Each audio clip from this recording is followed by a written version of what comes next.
Bien-aimés, le mercredi passé, nous avions commencé un enseignement sur le cœur brisé.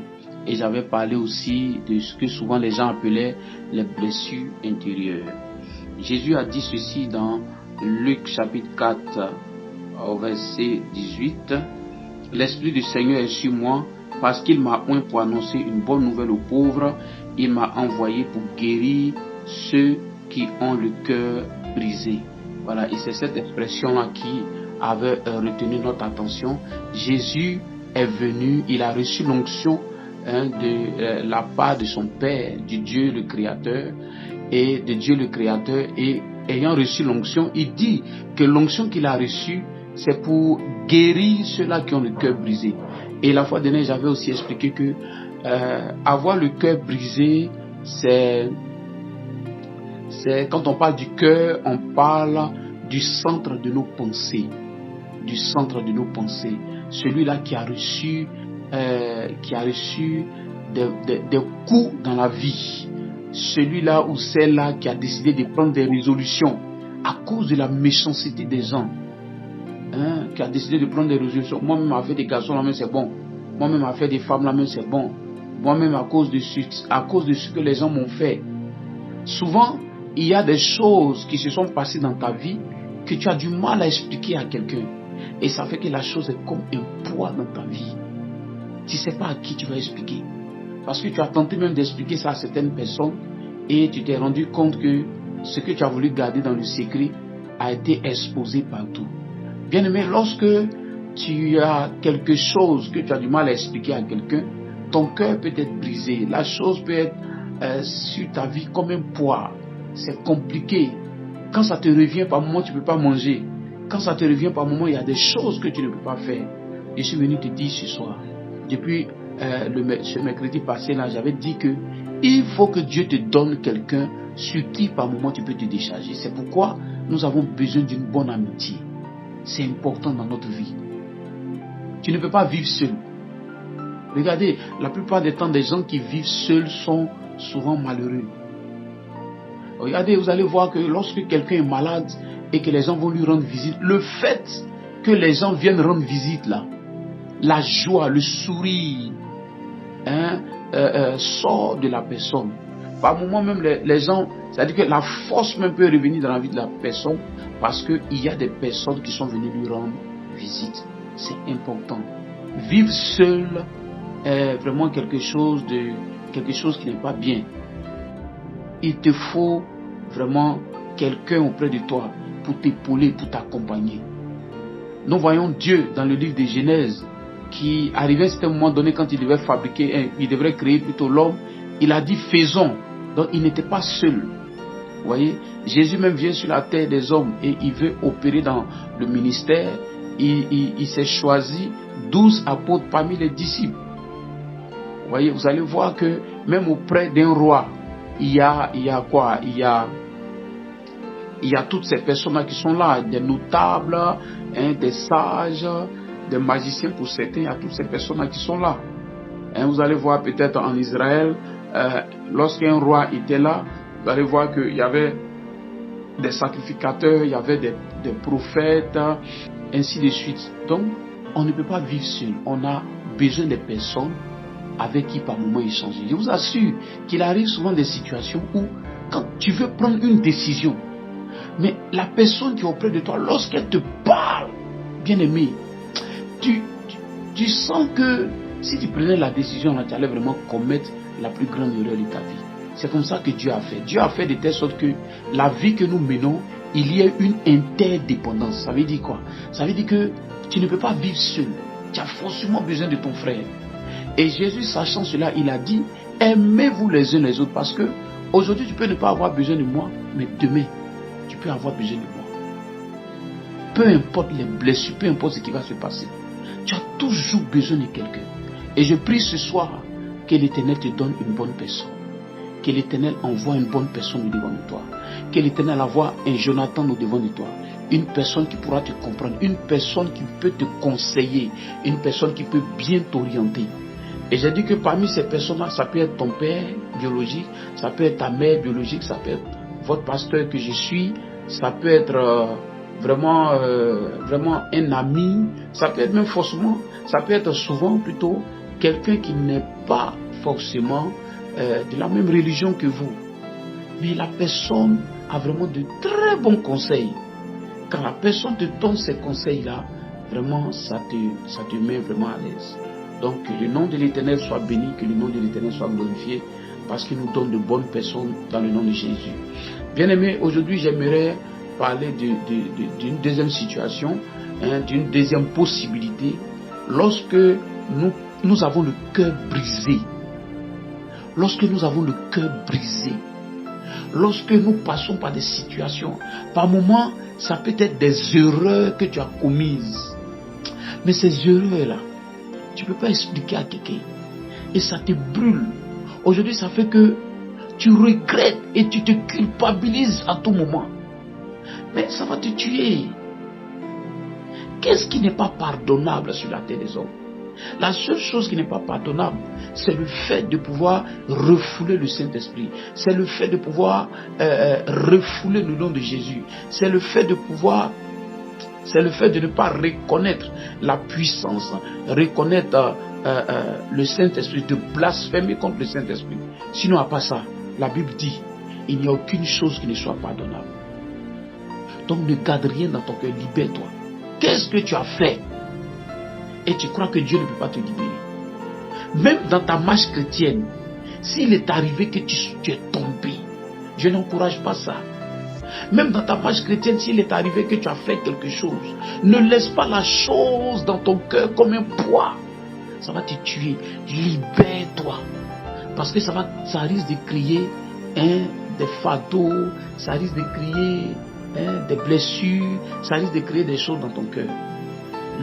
Tu peux jamais vivre sur la terre des hommes et puis ne pas rencontrer des gens qui vont pas te blesser.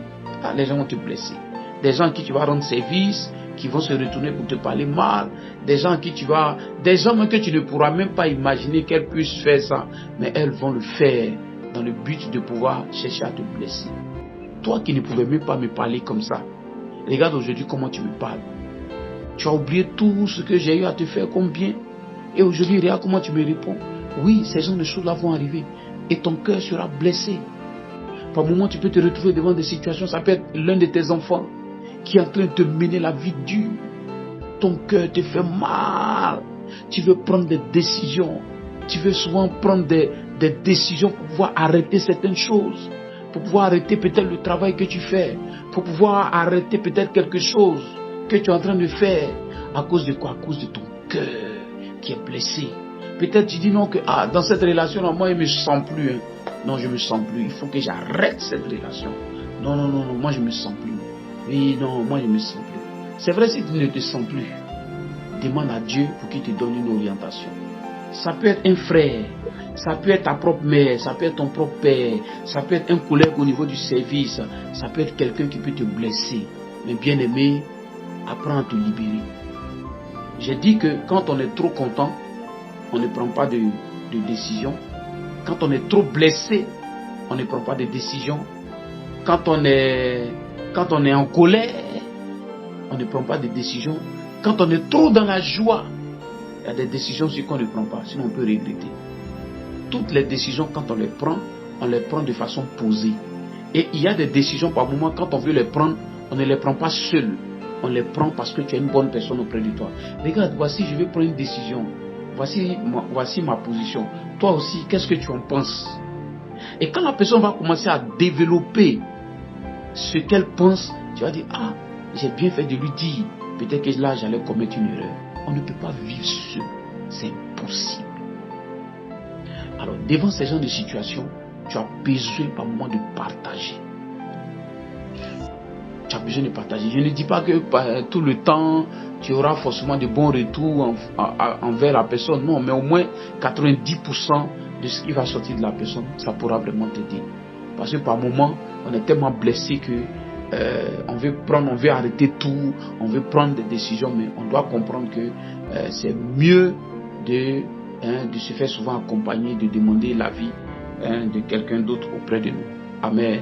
Que Dieu soit béni. Aujourd'hui, nous allons toucher le deuxième cas c'est que le premier cas, c'est que devant une situation où on a le cœur brisé, on partage cette situation avec quelqu'un dans le but de pouvoir recueillir des conseils de la personne.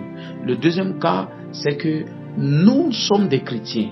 Et étant chrétiens, la Bible dit que notre corps est le temple du Saint-Esprit. Donc l'Esprit de Dieu habite en nous. Et la Bible dit que l'Esprit de Dieu sonde les profondeurs même de Dieu. L'Esprit de Dieu sonde les cœurs. L'Esprit de Dieu sonde les reins. L'Esprit de Dieu sonde les profondeurs de Dieu. La Bible dit aussi que l'Esprit de Dieu nous enseignera toutes choses. L'Esprit de Dieu nous conduira dans la vérité. Donc ça veut dire que nous ne sommes pas orphelins. Donc la deuxième personne qu'il te faut, c'est le Saint-Esprit. La première personne qu'il te faut, c'est ton semblable. C'est ton prochain. C'est quelqu'un que Dieu met à côté de toi. La deuxième personne qu'il te faut, c'est le Saint-Esprit. Parce que la Bible dit qu'il est conseiller. Il est conseiller. Donc du moment où il est conseiller, il peut te révéler des choses. Il peut te dire des choses. Donc vivre en tant que chrétien sans développer une profonde relation avec le Saint-Esprit, par moment il y a un problème. Par moment il y a un problème. Pourquoi? Parce qu'il peut arriver aussi souvent dans des situations où tu as l'envie de te retrouver seul. Où tu as l'envie par moment de chercher à t'isoler un peu. Mais dans cet isolement-là, si le Saint-Esprit n'est pas là, c'est pas bon. Tu vas pleurer, tu vas commencer à déprimer, tu auras du mal à manger, tu auras du mal à faire beaucoup de choses. Donc, quand c'est comme ça, ça peut ne pas t'arranger. C'est pourquoi, bien-aimé, tu as besoin du Saint-Esprit pour qu'il te parle, pour qu'il t'oriente, pour qu'il te dise quelque chose. Et je t'assure que quand tu vas commencer à développer une profonde relation avec le Saint-Esprit, dans cette situation de mélancolie, dans cette situation où tu as le cœur qui est brisé, tu as le cœur qui est touché, l'Esprit de Dieu fera quoi? L'Esprit de Dieu va te parler. L'Esprit de Dieu va t'apporter l'assurance. L'Esprit de Dieu va t'apporter la paix. L'Esprit de Dieu va t'apporter la joie. Tu es là, on dit donc que ta maison, on veut te chasser de la maison. Parce que tu dois 4 mois, tu dois 3 mois, tu dois 5 mois. On doit te chasser. Mais tu sens à l'intérieur de toi que malgré cette pression, mais tu as une paix, tu as une joie à l'intérieur, tu ne comprends pas. C'est le Saint-Esprit qui donne ça. C'est le Saint-Esprit qui permet de gérer ça. Quand le Saint-Esprit a le contrôle de ta vie, le Saint-Esprit peut même gérer tes émotions. Le Saint-Esprit peut contrôler même les pensées qui sont à l'intérieur de toi. C'est important en tant qu'enfant de Dieu. Tu as besoin du Saint-Esprit. Tu as besoin de l'Esprit de Dieu. Si tu ne le sens pas, prie pour que l'Esprit de Dieu t'inonde. Si tu ne le sens pas, demande à ce que l'Esprit de Dieu te remplisse. Il dit, la parole de Dieu dit ceci, ne vous enivrez pas de vin, mais soyez remplis du Saint-Esprit. Que l'Esprit de Dieu te remplisse davantage, afin que tu sois soumis ou soumise à ces décisions, à ces conseils. Et tu vas voir que ça va t'aider. Par moment, tu es là, il y a des décisions que tu veux prendre. Et tu sens une voix intérieure qui te dit, ne fais pas ça. Fais ça. Par moment, tu t'entêtes. Et quand tu fais ce que toi-même tu voulais faire, et tu te rends que quand il a la tête au mieux, puis tu te dis, avant de le faire, j'ai senti qu'il y a une voix intérieure qui m'a dit de ne pas faire. Et puis j'ai fait, voici le résultat. Donc, ne cherche pas à vivre sans le Saint-Esprit. Ne cherche pas à vivre sans le Saint-Esprit. Ne cherche pas à vivre sans le Saint-Esprit. Ne laisse pas ton cœur être brisé. Fais confiance à l'Esprit de Dieu. Et laisse l'Esprit de Dieu te conduire. Et je t'assure que tu expérimenteras sa gloire. Que le Saint-Esprit nous aide. Que le Saint-Esprit nous fortifie. Que le Saint-Esprit nous console. Que le Saint-Esprit nous parle. Il est le paraclet. Qu'il se révèle à nous. Bien-aimé, devant toute situation, interroge le Saint-Esprit. Parle à l'Esprit de Dieu. Si tu n'as pas entendu sa voix hier, continue encore de parler aujourd'hui. Continue encore de parler demain. Saint-Esprit, devant cette situation, je veux que tu te révèles à moi. Je veux que tu me parles. Parce que tu es mon conseiller. Parce que tu es celui-là dont j'ai besoin. Alors parle-moi, oriente-moi. Dis un mot sur ma vie. Et l'Esprit de Dieu te parlera dans la tranquillité. Quand on va dans la présence de l'Esprit de Dieu et on veut qu'il nous parle, on se décharge d'abord, on se vide d'abord. Parce que le Saint-Esprit ne peut pas parler à quelqu'un qui se croit connaître tout. Le Saint-Esprit ne peut pas parler à quelqu'un qui ne s'est pas d'abord vidé. Le Saint-Esprit remplit quelqu'un qui est vide. C'est pourquoi on parle de remplir. Il dit remplis-moi. Mais on ne peut pas remplir quelqu'un qui a déjà un contenu, qui a déjà quelque chose. Non. On remplit la personne qui a pris le temps de se vider. Et c'est un processus de la délivrance. Quand l'Esprit de Dieu vient dans la vie de quelqu'un, c'est que le démon il est parti. Les deux ne peuvent pas cohabiter. Les ténèbres et puis la lumière, les deux ne peuvent pas cohabiter. C'est pourquoi je veux parler à quelqu'un. Laisse l'Esprit de Dieu te conduire. Laisse l'Esprit de Dieu te parler. Il va te conseiller. Il va t'accorder la paix. Il va t'aider devant cette situation. Il va t'orienter devant cette situation. Assèche tes larmes. Arrête un peu de pleurer. Sèche tes larmes. Ta vie là ne va pas rester comme ça jusqu'à la fin. Non, l'Éternel t'orientera. Arrête de promener tes regards inquiets. Et lui là il est déjà bon. Et lui là il est déjà comme ceci. Et voici mon âge. Et voici mon ceci. À force de regarder ton âge, tu ne peux même pas te concentrer sur ce que le Saint-Esprit veut que tu fasses. Relève la tête et concentre-toi sur le Saint-Esprit. C'est pas comme ça qu'il t'a créé. Il t'a créé avec de bons projets. Focalise-toi sur les projets. Focalise-toi sur l'orientation du Saint-Esprit. Et donc tu verras sa gloire. Que Dieu te bénisse. Que l'Esprit de Dieu te conduise, que tu sois rempli du Saint-Esprit devant un cœur brisé, dans une situation où tu as le cœur brisé. La Bible dit que l'onction vient guérir les cœurs brisés. Et là où on parle de l'onction, on parle aussi du Saint-Esprit. Alléluia. Que le Saint-Esprit vienne t'aider à résoudre ce problème-là qui concernant ton cœur qui est brisé. Que le Seigneur t'aide. Si des gens t'ont fait des promesses, si des gens même dans la famille, tu vois que ces personnes sont aisées, ces personnes peuvent bien t'aider, mais tu as l'impression que quand tu demandes, on ne te donne pas. Oh, ne t'en fais même pas. La Bible dit ceci: malheur à quiconque qui place sa confiance en un homme. Pourquoi tu places ta confiance en un homme? Plus tu places ta confiance en un homme, plus tu seras blessé. Par moments, c'est Dieu qui le fait parce qu'il veut que tu lèves les yeux vers lui. Je lève les yeux vers les montagnes, d'où me viendra le secours. Le secours me vient de l'Éternel qui a fait les cieux et la terre. Le secours ne vient pas d'abord d'un homme, le secours vient de l'Éternel. Maintenant, Dieu lui-même, depuis son trône, se choisit un homme pour venir vers toi dans le but de pouvoir résoudre le problème qui est dans ta vie. Ayons confiance en l'Éternel. L'Esprit de Dieu, vous n'avez pas idée de ce que l'Esprit de Dieu est capable de faire dans notre vie. Vous n'avez pas idée de ce que l'Esprit de Dieu est capable de résoudre dans notre vie. Il est puissant, il est vivant, il a l'autorité, il sonde les cœurs, il sonde les reins, il connaît la profondeur de Dieu. Rien ne peut se cacher devant lui. Il a la capacité de faire tout pour toi. Il n'a pas de limite.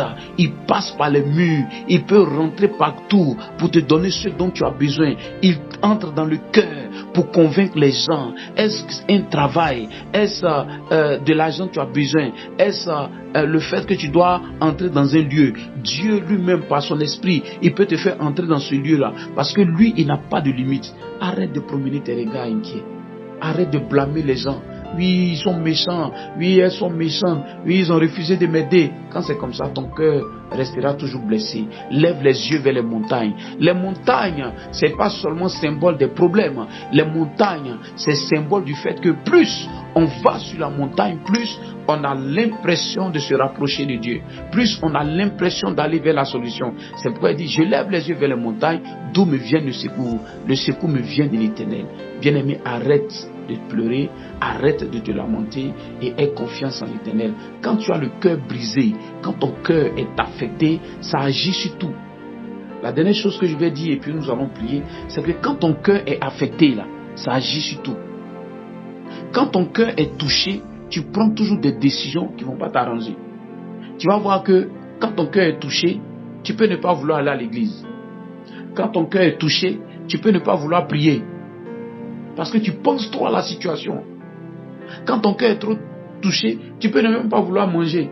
Tu es découragé, tu es énervé, tu n'as pas l'appétit. Mais quand tu n'as pas l'appétit, ça va agir sur ta santé. Ça va agir sur ton corps. Vous voyez? Donc quand ce cœur est affecté, c'est un problème. Quand ce cœur est affecté, c'est un problème. C'est pourquoi il faut faire attention. C'est pourquoi il faut faire attention. Ne laisse pas ton cœur être affecté. Sois toujours courageux, courageuse. Quand ton cœur est affecté, il y a beaucoup de choses que tu ne peux plus faire. Tu vas commencer à te déconnecter des choses de Dieu. Pour commencer maintenant à avoir un raisonnement purement humain. Tu commences à avoir maintenant des raisonnements qui sont humains. Tu n'es plus connecté à l'Esprit de Dieu. C'est pourquoi le cœur brisé n'est pas une bonne chose. Et malheureusement, il y a beaucoup d'enfants de Dieu qui sont dans la maison du Seigneur, qui ont le cœur brisé et qui est en train de les ronger dans le silence. Oh, lève les yeux vers le Seigneur. Oh, aie confiance au Saint-Esprit. Aie confiance à l'Esprit de Dieu. Là où les hommes t'ont fermé les portes, ton Dieu a la capacité d'ouvrir ces portes-là. Oh, tu n'as pas idée. Ce n'est pas une affaire de Dieu menteur, mais c'est une affaire de ton Dieu va le faire. C'est une question de temps. Ton Dieu va le faire. Il n'est pas un homme pour mentir, ni le fils d'un homme pour se repentir. Ses promesses sont oui et amen. Ces promesses arrivent certainement dans notre vie. Sois patient, sois patiente. Manifeste la joie. Cours encore vers le Seigneur. Aime encore le Seigneur. Aime encore Dieu, aime encore le Seigneur, cours encore vers le Seigneur, adore-le, continue de manifester, continue de demeurer dans sa présence et je t'assure que tu verras sa gloire. Aujourd'hui, aie le regard vers Dieu. Ayons une relation profonde avec le Saint-Esprit. Le Saint-Esprit doit te parler. De cette même manière qu'un père biologique a ses enfants. Par moments, il réunit ses enfants puis il leur donne des conseils. Il réunit ses enfants, il leur parle. Le père biologique sait préparer l'assurance, sait préparer l'avenir de ses enfants. Il en est de même pour nous qui sommes aussi enfants de Dieu. Le véritable problème, c'est de savoir, est-ce que tu lui appartiens réellement? Est-ce que l'Esprit de Dieu est en toi? Est-ce que tu as réellement connu la nouvelle naissance? Si tu as connu la nouvelle naissance, si l'Esprit de Dieu est en toi, alors sois serein. Il ne va pas t'abandonner. Ce problème ne va pas rester tout le temps dans ta vie. Non, c'est que Batimée n'a pas été réellement guéri. C'est que Anne n'a pas eu d'enfant. C'est que Sarah n'a pas eu d'enfant. Mais si Sarah a eu enfant, si Anne a eu enfant, si Rachel a eu enfant, si Batimée a été guéri, si des personnes dans la Bible ont été guéries, c'est que notre Dieu n'est pas un menteur. Quel est le problème que tu as qui ne peut pas changer? Quelle est cette situation que tu as? Et puis il n'y a pas son semblable, il n'y a pas la même chose dans la Bible qui n'a pas été résolue. Aie confiance en Jésus. Aie confiance en Jésus. Aie confiance au Saint-Esprit. Aie confiance en lui. Aie confiance en ton Dieu. Je ne te dis pas de placer ta confiance directement à un homme, mais je dis d'abord de placer ta confiance en Dieu. Et quand ta confiance est placée en Dieu, Dieu va disposer les choses au devant de toi. Jésus est réel. Jésus est vivant. Jésus est puissant. Les autres dieux sont morts. Ils sont restés dans le tombeau, incapables de pouvoir continuer d'agir dans la vie de leurs adeptes. C'est pourquoi eux, ils sont seulement dans les livres saints. Mais nous avons l'Esprit de Dieu. Christ est allé sur la croix du Calvaire. Il est mort. Il a été enseveli. Et le troisième jour, il est ressuscité. Et il nous a fait don de son Esprit. Son Esprit est en nous. Son Esprit se meut. Son Esprit nous permet de pouvoir comprendre les saintes Écritures qui nous ont été données dans la Bible. Bien-aimé, Jésus est réel. Par son Esprit, arrête de promener tes regards inquiets. N'abandonne pas la foi. Persévère. Arrête les raisonnements humains. Arrête les calculs humains. Oh, moi-même, et si je faisais ça? Et si je faisais ça? Non, donne la place de l'Esprit de Dieu dans ta vie. Donne la place du Saint-Esprit dans ta vie. Dépends de lui, même si tu n'as pas encore obtenu la solution, même si tu n'as pas encore obtenu une réponse. Demeure en lui et évite d'avoir le cœur brisé. Tout ton fardeau, mets ça sur lui. Tout ce que tu as comme problème, mets ça sur lui. Si des gens te trahissent, regarde, lève les yeux vers le Seigneur. Si quelque chose est en train de se passer, ne garde pas ça dans ton cœur. Lève les yeux vers le Seigneur. Ton cœur, c'est pour garder la parole de Dieu. Ton cœur, c'est pour garder les instructions de Dieu. Ce n'est pas pour garder les gourmets. Ce n'est pas pour garder les choses de la terre. Afin que tu vives longtemps. Que Dieu nous bénisse et que sa grâce soit manifestée.